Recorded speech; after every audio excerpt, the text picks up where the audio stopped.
आज मराठा योद्धा मनोज जरांगे पाटील या ठिकाणी आलेले आहेत आणि त्यांचा संवाद मेळावा देखील या ठिकाणी आहे। आज हिंगोली जिल्ह्यातल्या वसमत शहरामध्ये आज त्यांची मोटरसायकल रॅली देखील मोठ्या प्रमाणात काढण्यात येत आहे। आता या ठिकाणी संवाद मेळाव्यामध्ये काय कोणत्या गोष्टीवर या ठिकाणी संवाद होणार आहे आपण यांच्याकडून जाणून घेऊया। काय सांगाल?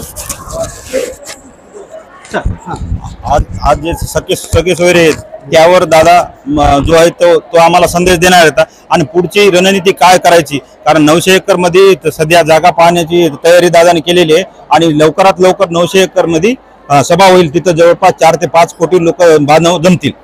आपण काय सांगाल? काय मित्रांनो, आज सकल मराठा समाजाचा संघर्ष योद्धा मनोजदादा जरांगे वसमत मध्ये येत आहेत आणि या ठिकाणी आता होऊ घातलेल्या लोकसभेच्या निवडणुकीच्या संदर्भामध्ये मराठा समाजाची काय रणनीती राहणार आहे, कारण सरकारने आम्हाला सबसेल फसवलेला आहे।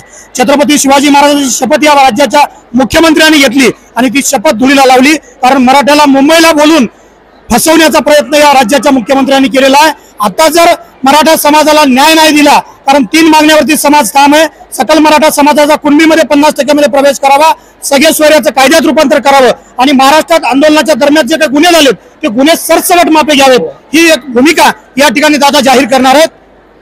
आपण काय सांगाल की या ठिकाणी आता काय कशा पद्धतीचं नियोजन केलेलं आहे? काय इथे 600 स्वयंसेवक आहेत आणि महिला असून येत आहेत, तरी आम्ही टोटल 800 स्वयंसेवकाचं नियोजन केलं।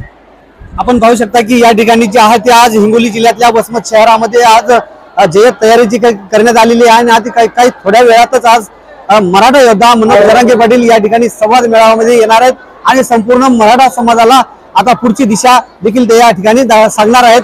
आता संपूर्ण वसमत तालुक्यातील सकल मराठा बांधवांचं लक्ष लागलेलं आहे की मनोज जरांगे पाटील आता काय संदेश देणार आहेत। जय महाराष्ट्र न्यूज, वसमत हिंगोली।